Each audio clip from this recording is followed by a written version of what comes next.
الحمد لله رب العالمين والصلاة والسلام على أشرف الأنبياء والمرسلين وعلى آله وأصحابه ومن تبعهم بإحسان إلى يوم الدين أما بعد۔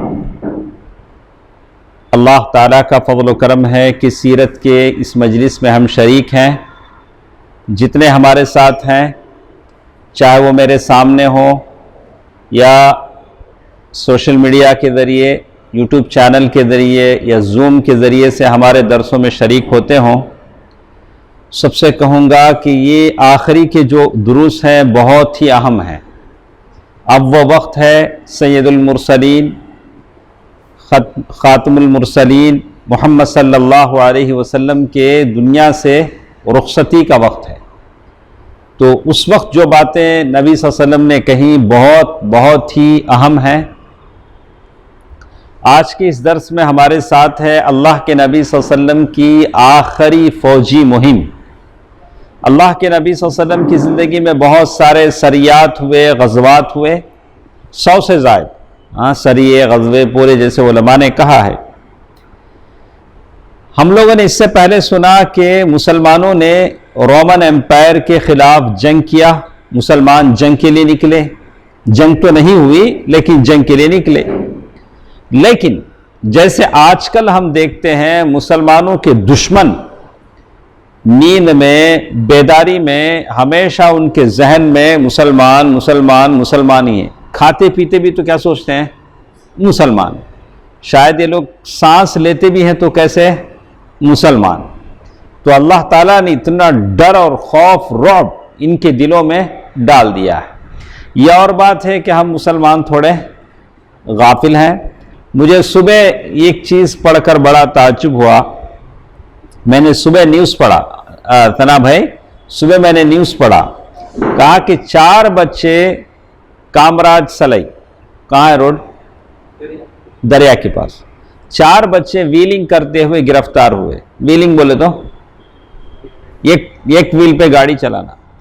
چاروں کے چاروں مسلمان، کرکپیٹ والے چاروں کے چاروں کیا ہیں؟ مسلمان ہیں۔ پولیس نے 118 کیمرے ٹریک کر کے ان کو پکڑا ہے، یہاں سے کرکپیٹے تک۔ تو لیکن مجھے افسوس اس بات پر ہوا کہ چاروں کے چاروں کون ہیں؟ مسلمان ہیں۔ بہرحال قوم کسی کا باخلاق کی بات آتی۔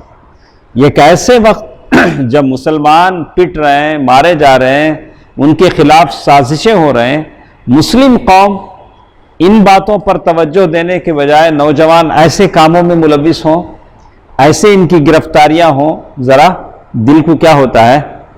افسوس ہوتا ہے کہ ہمارے ملت کے نوجوان کیا کر رہے ہیں، کہاں جا رہے ہیں، کیا سوچ رہے ہیں۔ بیرکت جیسے آج کل اسلام دشمن طاقتیں اسلام کو زندہ دیکھنا نہیں چاہتی، مسلمانوں کو زندہ دیکھنا نہیں چاہتی، ویسے وہ زمانے میں بھی رومن امپائر وہ اسلام اور اہل اسلام کو زندہ رہنے کا حق تسلیم نہیں کر رہا تھا۔ بولتا ہے کہ اس سے وہ ہضم نہیں ہو رہا تھا۔ اس لیے اس کو جب معلوم ہوتا کہ اس کے قلمرو میں، اس کے ایریا میں کوئی شخص مسلمان ہو جاتا تو اس کی جان کی خیر نہیں رہتی۔ ایسی خبریں ہم کو دیکھنے میں ملتی ہیں۔ یہ ایک طرف مسلمانوں کے عالم ہے، رومن امپائر جو تھا اسے یہ تسلیم نہ تھا کہ کیا مسلمان اور اہل اسلام زندہ رہیں، اور اس کے ایریا میں کوئی شخص مسلمان ہو جائے تو اس کی جان کی خیر نہیں رہتی۔ جیسا کہ معان ایک علاقہ تھا جہاں کے رومی گورنر فروہ بن عمرو جذامی رضی اللہ عنہ مسلمان ہوئے تو ان کو کیا کیا؟ ان لوگوں نے کیا کیا؟ سنا، 2 آپشن دیے، یا تو تم مرتد ہو جاؤ یا تو قتل کے لیے تیار ہو جاؤ، اور ان کو پھانسی پر لٹکا دیا۔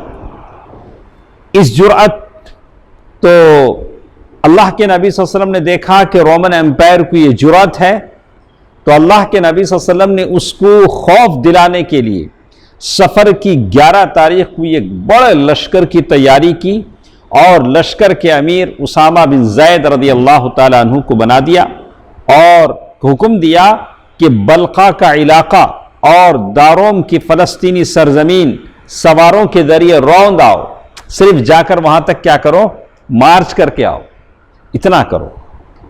اس کارروائی کا مقصد یہ تھا کہ رومیوں کو خوف زدہ کرتے ہوئے ان کی حدود پر واقع عرب قبائل کا اعتماد بحال کیا جائے، مسلمانوں کی دھاک ان کے دلوں میں بیٹھے، وہاں کے عرب قبائل جان لے کہ مسلمانوں کے پاس طاقت ہے، قوت ہے۔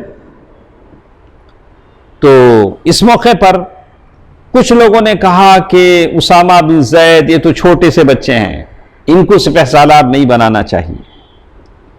تو اللہ کے نبی صلی اللہ علیہ وسلم نے فرمایا اگر تم لوگوں نے آج ان کی سپہ سالاری پر تانا زنی کر رہے ہو، آج ان کو تم کہہ رہے ہو کہ یہ چھوٹے بچے ہیں، تو ان سے پہلے ان کے والد زید بن حارثہ کی سپہ سالاری پر بھی تم نے انگلی اٹھایا تھا، حالانکہ وہ اللہ کی قسم سپہ سالاری کے اہل تھے اور میرے نزدیک محبوب ترین تھے۔ اللہ کے رسول صلی اللہ علیہ وسلم کے محبوب ان کو لقب تھا، کسے؟ زید بن حارثہ کو۔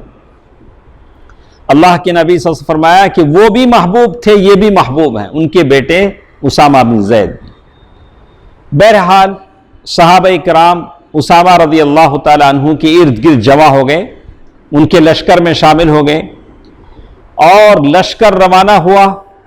مدینے سے 3 میل دور مقام جرف، ابھی بھی مقام جرف ہے، مقام جرف، وہاں جا کر لشکر کیا ہو گیا؟ رک گیا۔ کیوں رک گیا تھا؟ وہاں جا کر کیوں رک گیا؟ اللہ کے نبی صلی اللہ علیہ وسلم کی بیماری کی اطلاع ملی۔ اللہ کے نبی صلی اللہ علیہ وسلم کی حالت بہت نازک ہے، لیکن رسول اللہ صلی اللہ علیہ وسلم کی بیماری کے متعلق تشویشناک خبروں کے سبب لشکر آگے نہیں بڑھ سکا، بلکہ اللہ تعالیٰ کے فیصلے کے انتظار میں وہیں ٹھہرنے پر مجبور ہو گیا۔ اور اللہ کا فیصلہ یہ تھا کہ یہ لشکر ابوبکر صدیق رضی اللہ تعالی عنہ کے دور خلافت کا پہلا فوجی لشکر شمار ہو، اور یہ لشکر جا رہا ہے کس کی زندگی میں؟ اللہ کے نبی صلی اللہ علیہ وسلم کی زندگی کی آخری فوجی مہم کے طور پر جا رہا ہے، لیکن اللہ کا فیصلہ ہے کہ یہ لشکر ابوبکر صدیق رضی اللہ تعالی عنہ کی دور خلافت کا پہلی لشکر مہم کی قیادت بنے۔ یہاں تک یہ بات ختم ہو۔ اس کے بعد ایک ہمارے ساتھ ہے اللہ کے نبی صلی اللہ علیہ وسلم رفیق اعلیٰ کے جانب۔ اللہ کے نبی صلی اللہ علیہ وسلم کا اب یہ آخری سفر ہے جو چند دنوں میں ہم لوگ ختم کرنے جا رہے ہیں۔ تو اللہ کے نبی صلی اللہ علیہ وسلم کا یہ الوداعی، اللہ کے نبی صلی اللہ علیہ وسلم کے اوپر الوداعی آثار نظر آنے لگے۔ کچھ باتوں سے لگنے لگا کہ اب اللہ کے نبی صلی اللہ علیہ وسلم کی زندگی کے کیا ہیں، یہ آخری لمحات ہیں۔ جب دعوت دین مکمل ہو گئی اور عرب کی باغ ڈور نکیل اسلام کے ہاتھ میں آ گئی، تو رسول اللہ صلی اللہ علیہ وسلم کے جذبات، احساسات، ایموشنز، جذبات، احوال و ظروف، حالتیں، جو کچھ بھی تھا، گفتار، بات چیت، اور جو بھی سائنس، جو بھی علامات تھے، اس سے معلوم ہونا شروع ہو گیا کہ اب اللہ کے نبی صلی اللہ علیہ وسلم اس جہان فانی کو الوداع کہنے والے ہیں۔ معلوم پڑ گیا کہ اب وقت آ گیا ہے کہ اللہ کے نبی صلی اللہ علیہ وسلم کیا ہونے والے ہیں؟ اس جہان فانی سے رخصت ہونے والے ہیں۔ کیسے؟ آپ نے 10 سن ہجری میں جو رمضان آیا، اس میں آپ نے 20 دن اعتکاف کیا۔ اس سے پہلے جب اعتکاف کرتے تھے تو 10 دن، اب اس رمضان میں کتنے دن اعتکاف کیے؟ 20 دن۔ جبریل علیہ السلام کو اللہ کے نبی صلی اللہ علیہ وسلم نے 2 مرتبہ قرآن کا دور کرایا۔ کتنے؟ 2 مرتبہ، جبکہ ہر سال ایک ہی مرتبہ قرآن کا دور کرایا کرتے تھے۔ آپ نے حجۃ الوداع میں فرمایا مجھے معلوم نہیں، شاید میں اس سال کے بعد اپنے اس مقام پر تم لوگوں سے کبھی نہ مل سکوں گا۔ کیا بولے؟ اس سال کے بعد میں تمہیں کیا نہیں کر سکوں گا؟ کبھی نہیں مل سکوں گا۔ جمرہ عقبہ کے پاس آئے تو اللہ کے نبی صلی اللہ علیہ وسلم نے فرمایا مجھ سے اپنے حج کے اعمال سیکھ لو، کیونکہ میں اس سال کے بعد غالباً حج نہیں کر سکوں گا۔ اللہ کے نبی سے یہ بھی کہہ دیا۔ آپ پر ایام تشریق بولے تو ذی الحجہ 11 12 13 کہ وسط میں سورہ نصر اذا جاء نصر اللہ والفتح نازل ہوئی، اور اس سے آپ نے سمجھ لیا کہ اب دنیا سے روانگی کا وقت آ پہنچا اور یہ موت کی اطلاع ہے، سورت نازل ہوئی۔ اب ذی الحجہ واپس آئے، حج سے واپس آئے، محرم کا مہینہ گزرا، سفر کی 11 تاریخ، سفر کا مہینہ، سفر کی 11 تاریخ، سفر شروع ہوا اور 10 سن ہجری کے بعد 11 سن ہجری شروع ہوا، تو آپ صلی اللہ علیہ وسلم احد کے دامن میں تشریف لے گئے، احد جہاں کئی لوگ شہید ہوئے تھے، اور شہدائے احد کے لیے ایسے دعا فرمائی جیسے زندے اور مردوں دونوں کے لیے دعا کر رہے ہیں۔ پھر واپس آ کر ممبر پر بیٹھے اور فرمایا میں تمہارا امیر کارواں ہوں اور میں تم پر گواہ ہوں، اللہ کی قسم میں اس وقت اپنا حوض کوثر دیکھ رہا ہوں صلی اللہ علیہ وسلم، مجھے زمین اور زمین کے خزانوں کی کنجیاں عطا کی گئیں۔ اللہ کے نبی صلی اللہ علیہ وسلم کہہ رہے ہیں اللہ کی قسم مجھے یہ ڈر نہیں ہے کہ میرے بعد تم مشرک ہو جاؤ گے، بلکہ مجھے یہ ڈر ہے کہ میرے بعد دنیا طلب کرنے میں، دنیا کے لیے تم ایک دوسرے سے سبقت کرو گے، میں زیادہ پیسے والا، تو زیادہ پیسے والا، میرے پاس زیادہ پراپرٹی ہے، اس میں کیا کرو گے؟ ایک دوسرے سے رسا کشی کرو گے۔ بریک روز آدھی رات کو، کب ہے؟ آدھی رات کو آپ صلی اللہ علیہ وسلم بقیع قبرستان تشریف لے گئے اور اہل بقیع ان کے لیے مغفرت کی دعا کی، فرمایا اے قبر والو تم پر سلام، السلام علیکم یا اہل القبور۔ لوگ جس حال میں ہیں آج، لوگ جس حال میں ہیں اس کے مقابلے میں تمہیں وہ حال مبارک ہو جس میں تم ہو، ہمارے سے اچھے آپ لوگ قبروں میں ہیں۔ فتنے تاریک رات کے ٹکڑوں کی طرح ایک کے پیچھے ایک چلے آ رہے ہیں، ویسے ہی ہوا، اللہ کے نبی صلی اللہ علیہ وسلم دنیا سے چلے گئے، فتنوں کی بوچھاڑ ہو گئی، فتنے آ جانے لگے، اور بعد والا پہلے سے زیادہ برا ہے، یعنی کل کا دن آج کے دن سے برا آ رہا ہے، جو پہلے تھا وہ کیا تھا؟ اچھا تھا۔ اس کے بعد اللہ کے نبی صلی اللہ علیہ وسلم نے قبر والوں کو بشارت دی کہ ہم بھی تم سے ملنے آ رہے ہیں، انتم سلفنا ونحن بالاثر، کہا کہ تم جا چکے ہو، ہم تم سے کیا کرنے والے ہیں؟ ملنے والے ہیں۔ یہ اللہ کے نبی صلی اللہ علیہ وسلم کا شہدائے احد کا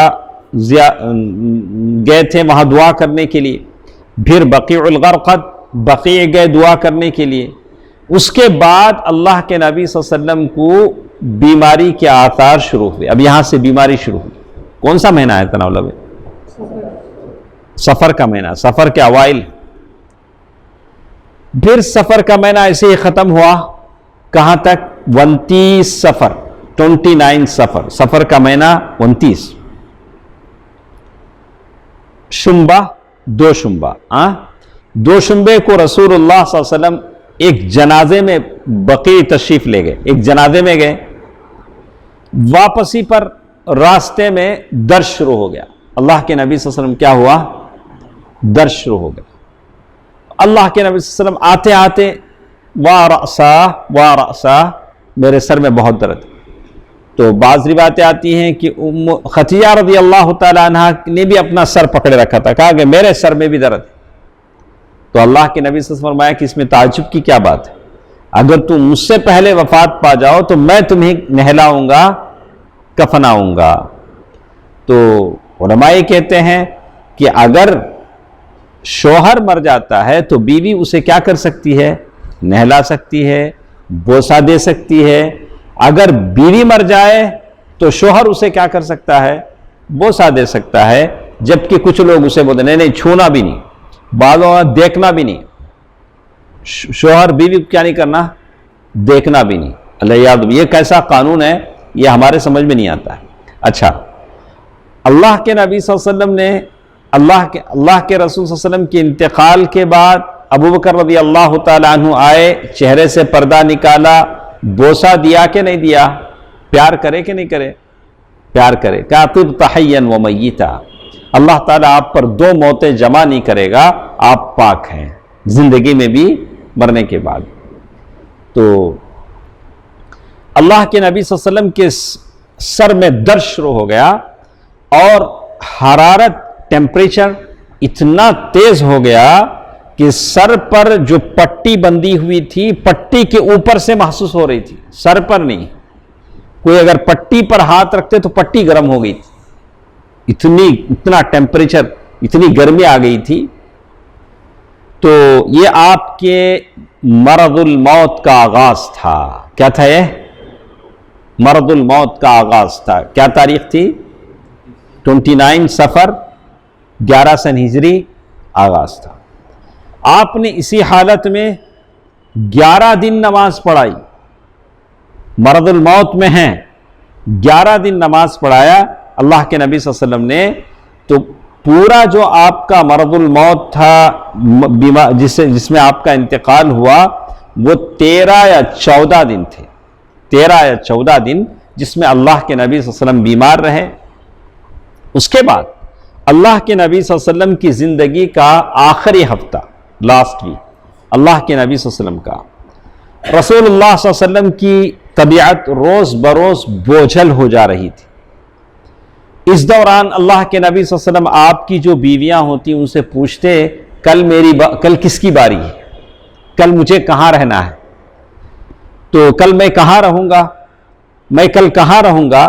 تو اللہ کے نبی صلی اللہ علیہ وسلم کی جو بیویاں تھیں ازواج مطہرات رضی اللہ عنہن، وہ سمجھ گئی کہ اللہ کے نبی صلی اللہ علیہ وسلم کیا چاہتے ہیں۔ کیا چاہتے تھے اللہ کے نبی صلی اللہ علیہ وسلم؟ ام المؤمنین عائشہ رضی اللہ تعالی عنہا کے گھر میں رہنا چاہتے تھے۔ تو سب نے کہا کہ اللہ کے نبی صلی اللہ علیہ وسلم آپ کو اجازت ہے، آپ جہاں چاہے رہیں۔ دیکھیے، اللہ اکبر، اللہ کی رحمتیں اور برکتیں ہوں ان پاک عورتوں پر، پاک ماؤں پر، امہات المؤمنین پر۔ کہتی ہیں آپ جہاں چاہے رہیں۔ اس کے بعد اللہ کے نبی صلی اللہ علیہ وسلم ام المؤمنین عائشہ رضی اللہ تعالی عنہا کے گھر منتقل ہو گئے۔ منتقل ہوتے ہوتے کیسے؟ فضل بن عباس رضی اللہ عنہ اور علی بن ابی طالب رضی اللہ عنہ دونوں طرف سہارا دے کر اللہ کے نبی صلی اللہ علیہ وسلم کو لے گئے۔ سر پر پٹی بندھی ہوئی تھی اور پاؤں اٹھا کر پاؤں ڈالنے کی طاقت نہیں تھی، پاؤں زمین پر گھسٹ رہا تھا صلی اللہ علیہ وسلم۔ اس کیفیت کے ساتھ اللہ کے نبی صلی اللہ علیہ وسلم ام المؤمنین عائشہ رضی اللہ تعالی عنہا صدیقہ ان کے گھر میں داخل ہوئے اور اپنی زندگی کا آخری ہفتہ انہی کے گھر میں گزارا۔ کس کے گھر میں؟ ام المؤمنین عائشہ رضی اللہ تعالی عنہ۔ اب دیکھیے، ام المؤمنین عائشہ رضی اللہ تعالی عنہا معوذات، قل اعوذ برب الناس، قل اعوذ برب الفلق اپنے سے پڑھتی، پڑھ کے کیا کرتی؟ اللہ کے نبی صلی اللہ علیہ وسلم کے ہاتھ پر دم کرتی، ہاتھ میں، پھر اللہ کے نبی صلی اللہ علیہ وسلم کا ہاتھ خود ان کے جسم پر پھیرتی۔ کیوں ایسا کیا ہماری ماں نے؟ خود پڑھتی تھی، خود اپنے ہاتھ پر دم کر کے یہ کر سکتی تھی، خود جسم اطہر پر پھونک سکتی تھی، لیکن انہوں نے چاہا کہ اللہ کے نبی کا ہاتھ زیادہ مبارک ہے، تو کہتے ہیں کہ آپ پر دم کرتی رہتی اور برکت کی امید میں آپ کا ہاتھ آپ کی جسم مبارک پر پھیرتی رہتی تھی۔ اللہ کے نبی صلی اللہ علیہ وسلم کا ہاتھ خود کیا کرتی تھی؟ ان کے جسم پر پھیرتی رہتی صلی اللہ علیہ وسلم۔ یہ اللہ کے نبی صلی اللہ علیہ وسلم کی وفات کا یہ کیا ہے؟ آخری ہفتہ ہے، یعنی مرض الموت کا۔ وفات سے 5 دن پہلے، کتنے دن ہیں ابھی؟ 5 دن ہے۔ وفات سے 5 دن پہلے چہارشنبے کے روز، وینسڈے، چہارشنبے کے روز جسم کی حرارت اور بڑھ گئی، جسم کا جو ٹیمپریچر ہے بڑھ گیا، جس کی وجہ سے تکلیف بھی بڑھ گئی۔ اللہ کے نبی صلی اللہ علیہ وسلم پر بے ہوشی طاری ہونے لگی۔ آپ صلی اللہ علیہ وسلم نے فرمایا مجھے الگ الگ باوڑیوں کے 7 باوڑیوں کا پانی میرے اوپر ڈالا جائے۔ کتنے؟ 7۔ مدینے میں اس زمانے میں باوڑی تھے، الگ الگ ویل تھے۔ تو اللہ کے نبی صلی اللہ علیہ وسلم کی اس وصیت کو پورا کرنے کے لیے آپ صلی اللہ علیہ وسلم کو ایک لگن میں بٹھا دیا گیا۔ لگن پانی کا بڑا لگن آتا، اور اللہ کے نبی صلی اللہ علیہ وسلم پر پانی ڈالا جانے لگا اوپر سے، یہاں تک کہ اللہ کے نبی صلی اللہ علیہ وسلم نے کہا کہ بس کتنے باوڑیوں کا پانی ڈالا گیا؟ 7۔ اس کے بعد اللہ کے نبی صلی اللہ علیہ وسلم کو کچھ تخفیف محسوس ہوئی، کچھ ہلکا لگا کہ طبیعت کیا ہے، اب کچھ ریلیف ہوا۔ تو اللہ کے نبی صلی اللہ علیہ وسلم مسجد میں تشریف لے گئے۔ مسجد میں دیکھیں اللہ کے نبی کے اخلاق دیکھیں، تھوڑا جیسے ہی ریلیف ہوا کہاں گئے ہیں؟ بارگاہ الہی میں، ہدیہ تشکر بجا لانے کے لیے مسجد میں تشریف لے گئے، اور حالت یہ تھی سر پر پٹی باندھی ہوئی تھی، منبر پر بیٹھ کر خطبہ دیا، صحابہ کرام آس پاس جمع تھے۔ خطبے میں کیا فرما رہے ہیں؟ یہود و نصارہ پر اللہ کی لعنت ہو صلی اللہ علیہ وسلم۔ ایسی گندی قومیں، ایسے رذیل اخلاق والے جن کو اللہ تعالیٰ نے مسخ کر دیا، ان کے بارے میں کہا کہ یہ کیا ہے؟ اللہ تعالیٰ کی لعنت ان پر ہو کہ انہوں نے اپنے انبیاء کے قبروں کو سجدگاہ بنا لیا۔ تو ایک طرح کی تعلیم دے رہے ہیں کہ ہو سکتا ہے میرا انتقال ہو جائے تو کہیں میرے قبر کے ساتھ ایسا نہ کرو کہ میرے قبر کو سجدگاہ نہ بنا لو۔ آج ہم لوگ دیکھ رہے ہیں کہ آج ہر گلی کے نکڑ پر قبریں کیا بنی ہوئی ہیں؟ سجدگاہ بنی ہوئی ہیں۔ تو ہم کو احساس ہونا چاہیے، دل میں کوشش ہونی چاہیے کہ ضرور اس کو ہم کیا کریں گے؟ روکیں گے۔ کہیں دل میں کبھی نہ کبھی خیال پیدا ہوتا ہے، ہم کبھی سر راہ وہاں سے گزر جاتے ہیں، جبکہ یہ ساری چیزیں ہمارے آنکھوں کے سامنے ہوتی ہیں، کبھی دل میں ڈر ہوتا ہے کہ کہیں اللہ تعالیٰ بارگاہ حشر میں کہیں پوچھ نہ لے، تمہاری اپنی گلی میں سب کچھ ہوتا تھا، تمہاری نگاہوں کے سامنے کچھ ہوتا تھا، اس کی تلافی کے لیے، اس کی روکنے کے لیے، اس کے سدباب کے لیے آپ نے کیا کیا؟ اللہ کے پاس میرا اور آپ کا جواب کیا ہو؟ ٹھیک ہے، ہم ان نسلوں کو بدل نہیں سکتے جن کی جوانیاں بڑھاپے قبروں کی مٹیاں چاٹتے گزر گئیں، لیکن جو نئی نسل ہے، اس محلے کے جو چھوٹے چھوٹے بچے ہیں، ان خاندانوں سے وابستہ جو چھوٹے بچے ہیں، ان کو تو اس زہر سے بچا سکتے ہیں۔ نہیں ہو سکتا تناولہ میں، نہیں ہو سکتا ہو سکتا ہے ہم ان کو اس زہریلے اثرات سے بچا سکتے ہیں تاکہ مشرکانہ اثرات ان پر نہ ہو، یہ ہو سکتا ہے۔ اللہ تعالی ہم کو توفیق دے۔ اللہ کے نبی صلی اللہ علیہ وسلم انتقال کے وقت کہہ رہے ہیں کہ اس لیے کہ اس موقع پر جو بات زبان رسالت سے کہی جاتی ہے اس کی بڑی ویلیو ہوتی ہے، بڑی اہمیت ہوتی ہے۔ اللہ کے نبی صلی اللہ علیہ وسلم چاہتے تو اس موقع پر کوئی اور بات کہتے، لوگوں سے کہتے کہ دیکھو فاطمہ میری بیٹی ہے، اس کا خیال رکھنا۔ اللہ کے نبی کہتے ہیں میں اتنی بیویاں چھوڑے جا رہا ہوں، ان بیویوں کا خیال رکھنا، ان کو راشن پانی دے دینا، ان کی اچھے سے مکانات دینا۔ اللہ کے نبی صلی اللہ علیہ وسلم ایسا بھی بول کے جا سکتے تھے، لیکن میرے نبی نے بولا تو کیا بولا؟ دیکھو انبیاء کی خبروں کو کیا نہیں کرو؟ سجدگاہ نہ بناؤ۔ یہ ایک روایت میں ہے کہ یہود و نصارہ پر اللہ کی مار، انہوں نے اپنے انبیاء کی خبروں کو مسجد بنا لیا۔ آپ نے یہ بھی فرمایا تم لوگ میری قبر کو بت نہ بنانا۔ کیا کہہ رہے ہیں؟ تم لوگ میری قبر کو بت نہ بنانا کہ اس کی پوجا کی جائے۔ سبحان اللہ، تم لوگ میری قبر کو بت نہ بنانا کہ اس کی پوجا کی جائے۔ پھر آپ صلی اللہ علیہ وسلم نے اپنے آپ کو قصاص کے لیے پیش کیا، بدلے کے لیے پیش کیا۔ میں نے کسی کو کچھ مارا ہے تو میرا جسم اثر حاضر ہے، مار کا بدلہ لے لے۔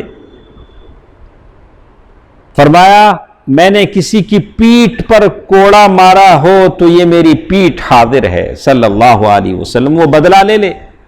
میں نے کسی کی بے آبروئی کی ہو تو یہ میری آبرو حاضر ہے، کسی کی عزت کے خلاف میں نے کچھ کہی ہے، وہ بدلہ لے لے۔ اس کے بعد اللہ کے نبی صلی اللہ علیہ وسلم ممبر سے نیچے تشریف لائے، ظہر کی نماز پڑھائی، پھر ممبر پر تشریف لے گئے، پھر ممبر پر تشریف لے گئے اور عداوت وغیرہ سے متعلق اپنی پچھلی باتیں دہرائیں۔ ایک شخص نے آ کر کہا کہ اللہ کے نبی صلی اللہ علیہ وسلم مجھے آپ 3 درہم قرض واپس کرنا ہے۔ دیکھیے اللہ کے نبی صلی اللہ علیہ وسلم کا دنیا سے جاتے ہوئے بھی کسی کا کیا ہے؟ قرض ہے۔ پھر میری اور آپ کی بات کیا ہے؟ ہم چاہتے ہیں بالکل ویل سیٹلڈ ہو جائیں، کوئی پریشانی نہ ہو، ہم سونے میں نہائیں، سونے میں دھوئیں، ایسا میں بھی چاہتا ہوں۔ ایسا نہیں ہے۔ اللہ تعالیٰ نے نحن قسمنا بینہم معیشتہم فی الحیات الدنیا، اللہ تعالیٰ نے سب کی روزی روٹی کیا کر دی ہے؟ تقسیم کر دی ہے۔ آپ کو 10، آپ کو 20، آپ کو 40، آپ کو 50 اللہ تعالیٰ نے دے دیا ہے۔ ساری دنیا مل کر پوورٹی، غریبی دور کرنے کا اسکیم بنائے، کامیاب ہو سکتے ہیں؟ نہیں ہو سکتے۔ اللہ کا یہ سسٹم ہے، یہاں ایک امیر رہے گا، ایک غریب رہے گا، ایک مڈل کلاس کا رہے گا۔ اس سسٹم کو ہم کیا نہیں کر سکتے ہیں؟ ختم نہیں ہو سکتا۔ لیکن اس کا یہ مطلب نہیں کہ اپنی فقیری پہ لے کے ہاتھ اسی پہ جیتے رہو، ترقی کی کوشش نہیں کرو۔ قناعت کا یہ مطلب نہیں۔ قناعت کا مطلب ہے کہ تم اچھا کاروبار کرو، تجارت کرو، لیکن قانع رہو۔ وہ آدمی آئے، انہوں نے آ کر کہا کہ اللہ کے نبی صلی اللہ علیہ وسلم آپ کے ذمے میرے 3 درہم باقی ہیں۔ آپ صلی اللہ علیہ وسلم نے فضل بن عباس رضی اللہ تعالی عنہ سے فرمایا انہیں ادا کر دو۔ کیا بولے؟ ان کے 3 درہم کیا کرو؟ ان کو ادا کر دو۔ اس کے بعد اللہ کے نبی صلی اللہ علیہ وسلم نے انصار کے بارے میں وصیت فرمائی۔ انصار ہی نے تو پناہ دیا تھا، انصار کے بارے میں اللہ کے نبی صلی اللہ علیہ وسلم نے وصیت فرمائی تو کہا میں تمہیں انصار کے بارے میں وصیت کرتا ہوں کیونکہ وہ میرے قلب و جگر میں ہیں۔ کون؟ انصار۔ انہوں نے اپنی ذمہ داری پوری کر دی مگر ان کے حقوق میرے ذمہ باقی رہ گئے ہیں، لہذا ان کے نیکوکار سے نیکی کو قبول کرنا اور ان کے خطا کار سے درگزر کرنا، معاف کرنا۔ ایک روایت میں اللہ کے نبی صلی اللہ علیہ وسلم نے یہ بھی فرمایا کہ لوگ بڑھتے جائیں گے، انصار گھٹتے جائیں گے صلی اللہ علیہ وسلم، یہاں تک کہ کھانے میں نمک کی طرح ہو جائیں گے۔ کون؟ انصار۔ لہذا تمہارا جو آدمی کسی نفع اور نقصان پہنچانے والے کام کا والی ہو تو وہ ان کے نیکوکاروں سے قبول کرے اور ان کے خطا کاروں سے درگزر کر دے۔ کتنا ٹائم ہے؟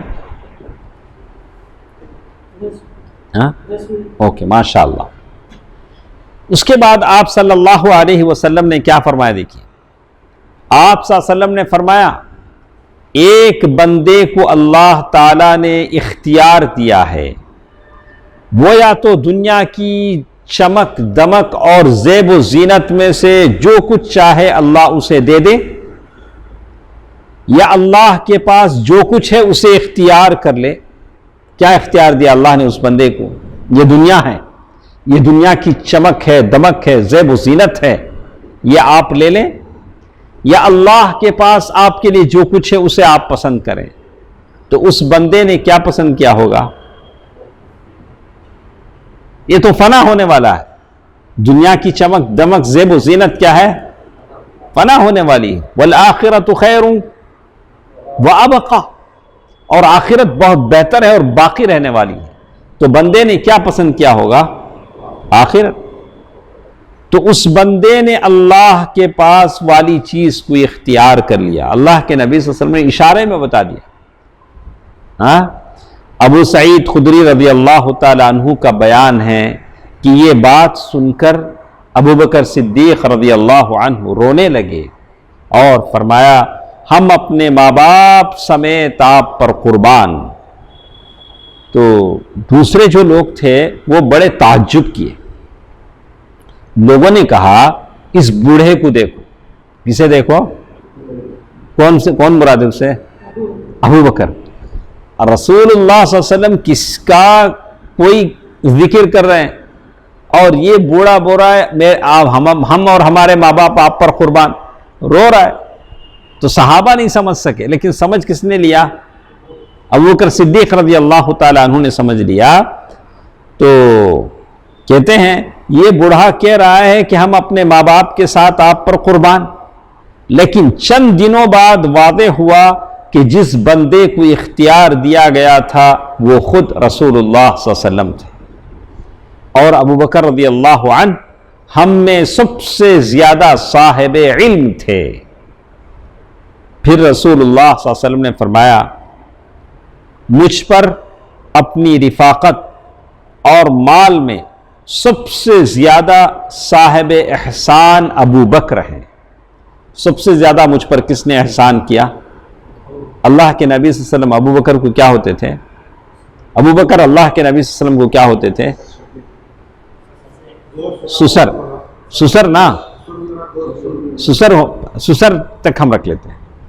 آج ہم لوگ جتنے آپ بیٹھے ہیں اس میں سے آپ دیکھیں ہر 100 آدمی میں سے 98 آدمیوں کو سسر سے دشمنی رہتی. 2 آدمی رہیں گے جو سسر کی عزت کریں گے.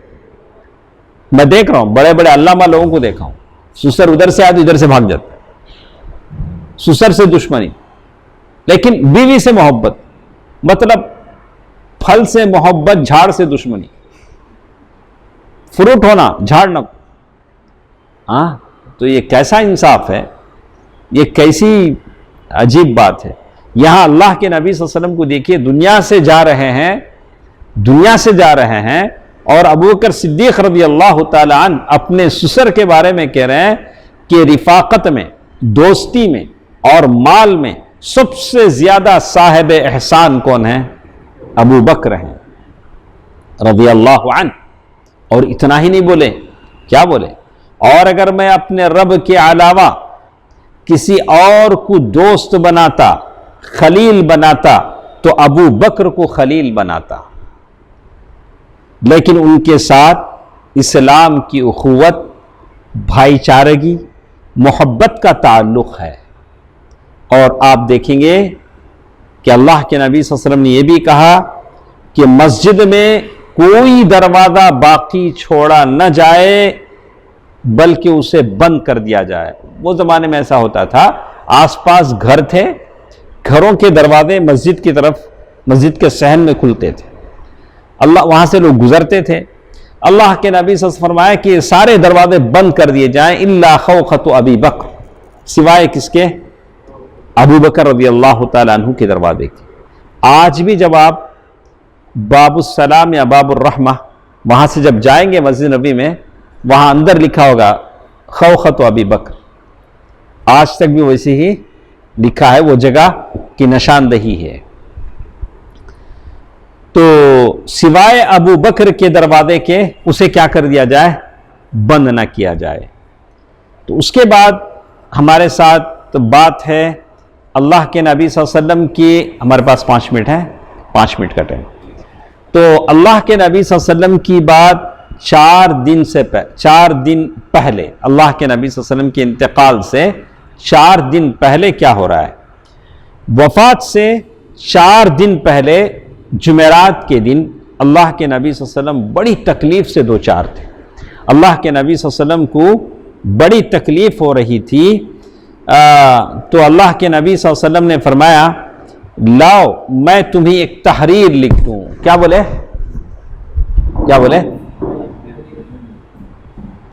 لاؤ میں تمہیں، اللہ کے نبی صلی اللہ علیہ وسلم کیا بولے؟ لاؤ میں تمہیں ایک تحریر لکھ دوں جس کے بعد تم لوگ کبھی گمراہ نہیں ہوگے. کیا بولے؟ میں ایک تحریر لکھ دینا چاہتا ہوں تو کیا ہوگا؟ آپ لوگ گمراہ نہیں ہوں گے. ایک تحریر میں لکھ دینا چاہتا ہوں. تو اس وقت گھر میں کئی لوگ تھے، تو جن میں عمر رضی اللہ تعالیٰ عنہ بھی تھے. تو انہوں نے کہا کہ اللہ کے نبی صلی اللہ علیہ وسلم آپ پر تکلیف کا غلبہ ہے، آپ بہت تکلیف میں ہیں. تو اور ہمارے پاس قرآن ہے، قرآن بس ہے، آپ اس تکلیف میں لکھ نہیں پائیں گے. بس اللہ کی یہ کتاب ہمارے لیے کافی ہے، تو اس میں گھر میں جو لوگ موجود تھے اس میں اختلاف ہو گیا. کسی نے کہا کہ نہیں، اللہ کے نبی صلی اللہ علیہ وسلم کہہ رہے ہیں کہ ورقہ لاؤ، لکھ دیتے ہیں، اور آپ کہتے ہیں کہ قرآن بس ہے. تو جب آوازیں بلند ہونے لگی تو اللہ کے نبی صلی اللہ علیہ وسلم فرمایا کہ جاؤ سب باہر جاؤ. کیا کرے، اس وقت تکلیف میں آدمی کو کیا ہوتا ہے، آواز سننا نہیں چاہتے. سارے لوگوں سے کیا کہا، سب لوگ کیا کرو، باہر جاؤ. تو کہتے ہیں میرے پاس سے اٹھ جاؤ. اللہ کے نبی صلی اللہ علیہ وسلم نے سارے لوگوں کو اٹھا دیا. اس کے بعد اللہ کے نبی صلی اللہ علیہ وسلم نے 3 باتوں کی وصیت فرمائی. انشاءاللہ یہ 3 باتیں ہم آئندہ درسوں میں سنتے ہیں. کیا تو یہ درس بہت اہم ہے، تو میں سارے لوگوں سے گزارش کروں گا کہ آپ ہمارے ساتھ رہیں. تو آج کیا دن ہے، پیر. تو منگل کے دن کل دعویٰ پروگرام ہے نہیں ہمارے پاس، پرسوں، تو کل ہماری کلاس ہوگی انشاءاللہ. تو کل کی کلاس میں آپ لوگ ضرور حاضر رہیں انشاءاللہ. اسی پر ہم بس کرتے ہیں. بہت ہی اہم باتیں ہیں اس میں. حیات مبارکہ کا آخری دن بھی ہے، اور ایک دن پہلے اللہ کے نبی صلی اللہ علیہ وسلم نے کیا کہا یہ بھی ہے، 1 دن یا 2 دن پہلے، اور کیا وصیتیں فرمائی اللہ کے نبی صلی اللہ علیہ وسلم یہ بھی ہیں. تو اللہ تعالیٰ سے دعا ہے کہ اللہ تعالیٰ جو کچھ ہم سنتے ہیں اسے یاد رکھنے، دوسروں تک پہنچانے کے اللہ تعالیٰ توفیق دے. آمین. والسلام علیکم ورحمۃ اللہ وبرکاتہ.